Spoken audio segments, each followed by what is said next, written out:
નમસ્કાર મિત્રો, હું હરિવર્ધન ચોકસી આપ સૌનું સ્વાગત કરું છું. મિત્રો, આજના વિડીયોમાં આપનું ખૂબ ખૂબ સ્વાગત.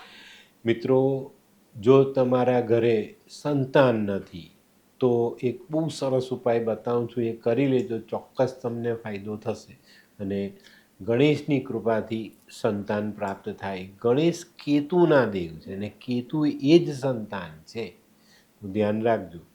રવિવારના દિવસે આપણે જે ઘઉં ગોળમાંથી લાડુ બનાવીએ છીએ, લાડુ બનાવવા જોઈએ. 21 લાડુ બનાવો, આ ભોગ ગણપતિને ધરાવો અને એમાંથી 7 લાડુ તમે કૂતરાને ખવડાવો અને બાકીના જે લાડુ છે એ તમારા પરિવારમાં અને લોકોને વેચીને પ્રસાદ રૂપે વેચી દો. આના પછી તમે તમારા સંતાન માટેના પ્રયત્ન ચાલુ રાખો.